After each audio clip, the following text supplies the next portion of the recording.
Hello students, আজকে তোমাদের জন্য ক্লাস 8 প্রশ্নবিচিত্র 2024 সেকেন্ড সামেটিভ ইভ্যালুয়েশনের পরিবেশ বিজ্ঞানের মডেল কোশ্চেন পেপার 8 আলোচনা করছি। এটা হুগলি ব্রাঞ্চ গভর্নমেন্ট স্কুলের প্রশ্ন। চলো দেখে নেব একের দাগ।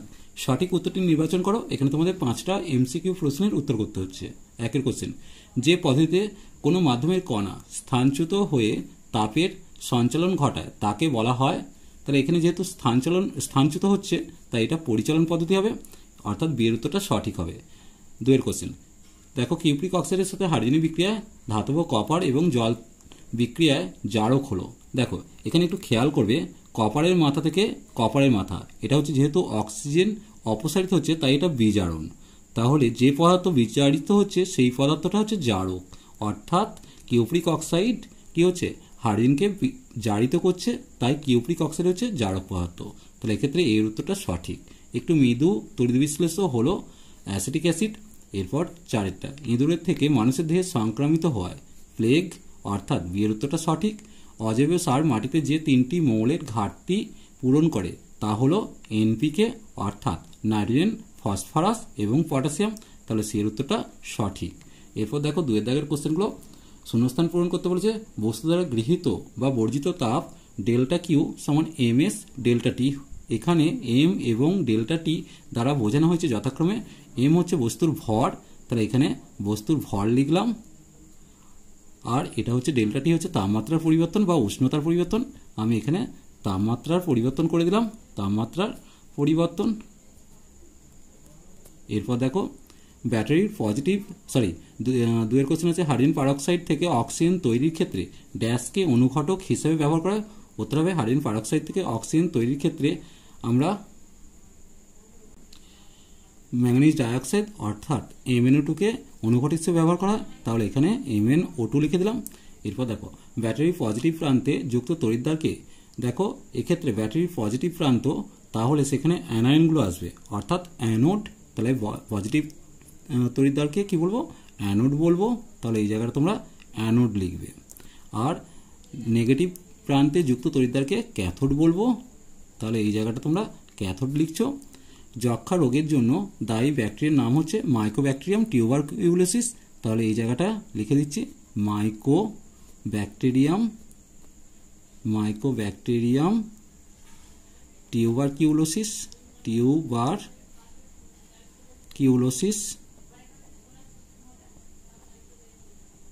এরপর দেখো মৌমাছিরা ফুল থেকে ড্যাশ সংগ্রহ করে। উত্তর হবে মকরন্দ সংগ্রহ করে, বা পরাগ রেণুও লিখতে পারো। তাহলে আমি এখানটা মকরন্দ লিখে দিলাম। সেটি মৌচাকের মধু প্রকোষ্ঠে ওগড়ে দিলে তা থেকে মধু তৈরি হয়, তাহলে এই জায়গাটা মধু লিখে দিলাম।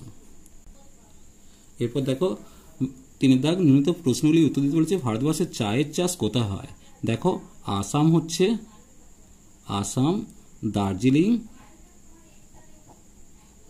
দার্জিলিং আর নীলগিরি, তাহলে এই জায়গাটা 3টি জায়গার নাম লিখে দেবে।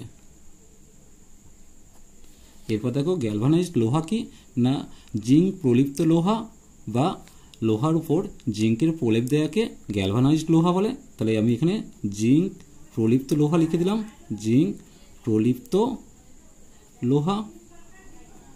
এরপর দেখো 3টা, একটি তাপমোচী বিক্রিয়ার উদাহরণ দিতে বলেছে, যেমন কয়লার দহন। বিক্রিয়াটা তোমরা লিখে দেবে কয়লার দহন। বিক্রিয়া দেখে নাও, কার্বন যুক্ত অক্সিজেন, সেক্ষেত্রে CO2 প্লাস তাপ, এটা একটা তাপমোচী বিক্রিয়ার উদাহরণ। এরপর দেখো SARS এর পুরো নাম চেয়েছে সেভিয়ার অ্যাকিউট, আমি বাংলায় লিখছি, তোমরা ইংলিশেও লিখতে পারো, অ্যাকিউট রেসপিরেটরি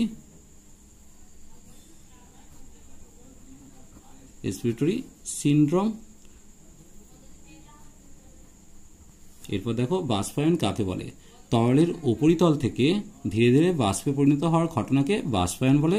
তরলের উপরিতল থেকে ধীরে ধীরে বাষ্পে পরিণত হওয়ার ঘটনাকে বাষ্পায়ন বলে। এরপর দেখো 4 দাগ, নিয়মিত প্রশ্নগুলি উত্তর দিতে বলেছে। মেঘ ও কুয়াশার মধ্যে পার্থক্য কি?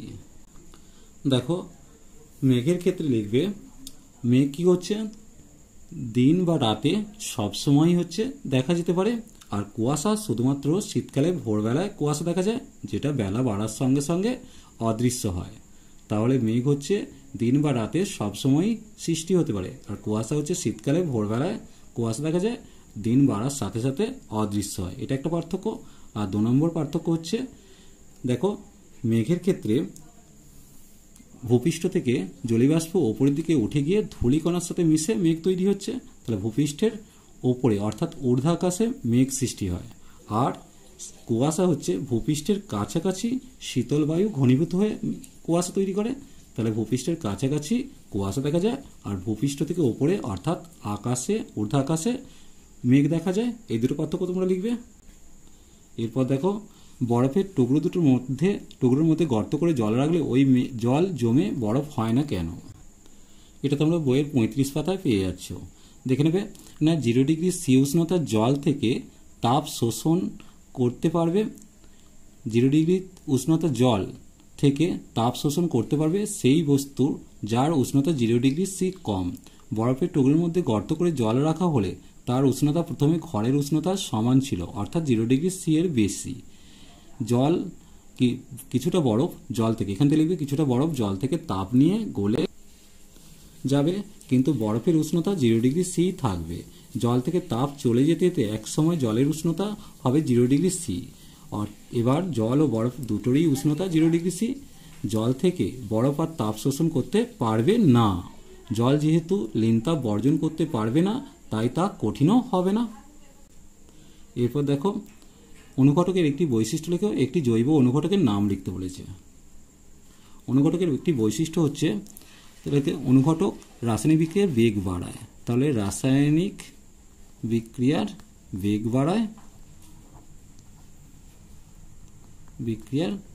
বেগ বাড়ায়, একটা জৈব অনুঘটকের নাম লিখতে বলেছে। সেক্ষেত্রে উত্তর লিখবে ক্যাটালিজ। তাহলে এই জায়গাটা তোমরা ক্যাটালিজ লিখছো। এরপর দেখো, ভালো বজ্র নিরোধকের কী কী বৈশিষ্ট্য থাকা উচিত দেখে নাও। 1 নম্বর হচ্ছে, তড়িৎ মোক্ষণের ফলে যে তাপ উৎপন্ন হয় সেই তাপে যেন তামার পাত বা দণ্ড গলে না যায়। দণ্ডটি অবিচ্ছিন্ন হওয়া প্রয়োজন, অর্থাৎ তার কোনো অংশ যেন কোনো ছেদ বা কাটা না থাকে। ধাতব দণ্ডের নিচের প্রান্ত মাটির যথেষ্ট গভীরে পুঁতে রাখা দরকার। মাটির যে অংশ দণ্ডটি পোঁতা থাকে অর্থাৎ ধাতব পাত সংলগ্ন স্থানটি যেন যথেষ্ট আর্দ্র থাকে এবং সম্ভব হলে খাদ্য লবণ ইত্যাদি সুপরিবাহী পদার্থ দিয়ে পূর্ণ রাখা প্রয়োজন, যাতে ভূসংলগ্নকরণ ভালো হয়। তামার পাত বা দণ্ডটি যথেষ্ট পুরু হওয়া চাই, যাতে রোধ কম হয় এবং তড়িৎ সহজে প্রবাহিত হতে পারে। এরপর দেখো, তড়িৎ বিশ্লেষণের দুটি ব্যবহার লিখতে বলেছে। 1 নম্বর হচ্ছে তড়িৎ বিশ্লেষণের 1 নম্বর ব্যবহার হচ্ছে তড়িৎ লেপন, আর 2 নম্বর হচ্ছে ধাতু নিষ্কাশন। এই দুটো ব্যবহার তোমরা লিখে দেবে। অজৈব সারের তুলনায় জৈব সার ব্যবহার যথেষ্ট বৃদ্ধি হচ্ছে কেন? দেখো, এটা তোমরা 207 পাতায় পেয়ে যাচ্ছ। এখান থেকে লিখবে, অজৈব সারের অত্যধিক আর অনিয়ন্ত্রিত ব্যবহারে মাটিতে থাকা উপকারী ব্যাকটেরিয়ার কাজে বাধা সৃষ্টি করে, মাটির উর্বরতা শক্তি বা উৎপাদন ক্ষমতা কমিয়ে দেয়। মাটির বৈশিষ্ট্য অনুযায়ী অজৈব সার ব্যবহার না করলে মাটির রসায়ন পাল্টে গিয়ে ভালোর চেয়ে ক্ষতি হয়। এখানে যদি পারো এই উদাহরণটা দেবে। উদ্ভিদের বৃদ্ধির জন্য মাটির অম্লক্ষারের ভারসাম্য বজায় থাকাটা খুবই জরুরি। তাছাড়া অজৈব সার ব্যবহার করা হয়েছে এমন চাষের জমি থেকে নাইট্রোজেন বা ফসফরাসের যৌগ মিশ্রিত জল বা নদী বা পুকুরের জলে মিশে জল দূষণ ঘটায়, মাটির উর্বর শক্তি বজায় রাখতেই তাই বর্তমানে অজৈব সারের পরিবর্তে জৈব সার ব্যবহারে সচেষ্ট হচ্ছে। এরপর দেখো, পোলট্রি পাখি কেন চাষ করা হয় তার 2টি কারণ লিখতে বলেছে। পোলট্রি পাখি চাষ করা হয় 1 নম্বর হচ্ছে মাংসের জন্য। তাহলে মাংসের চাহিদা পূরণের জন্য, আর 2 নম্বর হচ্ছে ডিমের চাহিদা পূরণের জন্য। চলো আজ এই পর্যন্তই। নেক্সট ভিডিও নিয়ে খুব তাড়াতাড়ি হাজির হবো। ভিডিওটি ভালো লাগলে লাইক শেয়ার কমেন্ট করো, পারলে চ্যানেলটিকে সাবস্ক্রাইব করে নিও। চলো টাটা, বাই বাই।